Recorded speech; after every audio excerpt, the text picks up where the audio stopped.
Mr. Vice President, you and I have talked a lot about the economy, and folks right now they're struggling through a lot of things, including 64% of the country living paycheck to paycheck. Inflation still sky high.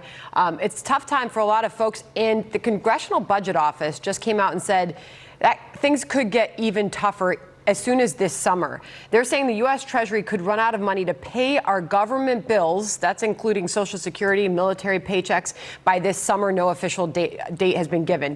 To have a national debt the size of our nation's economy is unsustainable. The last time this happened, War II.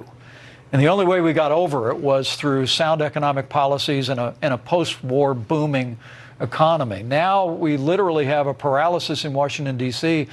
that says we're never even going to talk about reforming 70% of the federal budget. That's what entitlements, Social Security, Medicare, Medicaid, are all in that cash. And we simply are not going to restore the fiscal health of this nation by simply nibbling at the edges of the federal budget. What's up, everybody? Major Retired Richard Ojeda here, and Fox News, the unofficial press channel for the GOP, had a little chat with Mike Pence, the same Mike Pence that is still such a spineless fraud that he hasn't called out Trump for encouraging his supporters to go after him. And now, of course, he's playing defense for House Republicans and their disgusting policy ideas. I submit to you that we have to have a conversation about reforming entitlements in the days ahead. I think we can replace the New Deal programs with a better deal. I think in Social Security, you can keep all the promises that you made to seniors.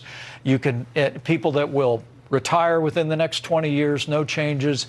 But to give options to younger Americans to invest a portion of their Social Security in a private savings account and get a better deal, I think is an idea whose time will come. Do you think there's an appetite for that? Now, here's the thing. Kevin McCarthy and GOP leadership are swearing up and down that Medicare and Social Security will not be a part of budget cuts or discussion. But here we have Mike Pence giving a bit of the game away, using that tricky phrasing like entitlement programs just to throw it back in the faces of our country's seniors. Well, that is just Republicans 101. Look, it's all about leadership, Sandra. I really believe that. And we've achieved no major legislative changes in this country's history in the last century that weren't bipartisan. And I think we've got to produce leadership in this country that will square up with the American people and say we have a massive debt facing our children and those 2 new grandchildren that I just got last week. Congratulations, and there's a way we can do it. Thank you. There's a way we can do it and still keep all the promises that we made to seniors, but it's going to take leadership, it's going to take vision. We can replace the New Deal with a better deal. And I'm going to be a part of that conversation one way or the other. What Pence wants to do as the corporate ghoul that he is would be to push for a privatization of social programs. But here's the thing they don't say when they talk about the magic of a, quote, better deal. Companies don't have an obligation to the health and well-being of people. They have an obligation to make a profit. Republicans know and love that fact, but present it to the American people as an economic opportunity and a choice for a better future. Except we have seen the devastating effects of privatizing health care, and Democrats aim to fix that with the Affordable Care Act, which again Republicans love to hate. Why? Because corporations and cash are the only things that can fill the void in their hollow vessels. Everybody knows. I mean, it's an open secret on Capitol Hill that you can't do anything about the deficit and the debt until you reform entitlements like Social Security, Medicare, Medicaid. But nobody's willing to go out on a limb and do it. And now with you saying we have to have a conversation about reforming Social Security, President Biden's going to put you side by side with Rick Scott, who said all federal legislation should sunset within 5 years, even though he says, I don't want to get rid of Social Security. This is a dangerous topic to deal with, particularly if you're a Republican. No, my 2 new granddaughters are a big reason why. I mean, literally, my daughter-in-law and my daughter both had little children last week, 2 days apart. Both those families are in the military, and we couldn't have been more excited to be able to travel out at the last minute and be with them.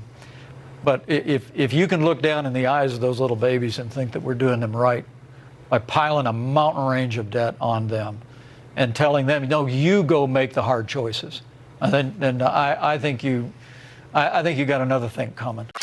Reform in their minds is cutting programs, so don't let that confuse you. Their budget reform and calling it balanced is all about making cuts to programs that help low-income families. The first people to suffer under Republican leadership are the people that need help the most. Their lies and deceit know no boundaries, and they will campaign on making your life better just to get in a position to make themselves richer.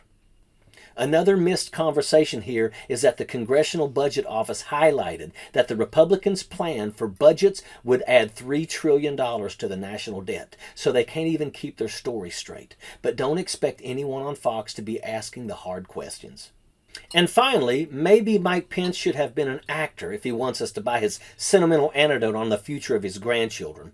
I got news for you. Pence has a net worth of over $1 million, so I don't think he and his family are going to be hurting for cash anytime soon. He's got federal and state pension funds that aren't going anywhere, so as long as he is safe, you can bet that he doesn't mind campaigning on taking money out of your pocket, even if you need it a lot more than he does. So Christ-like of him, huh?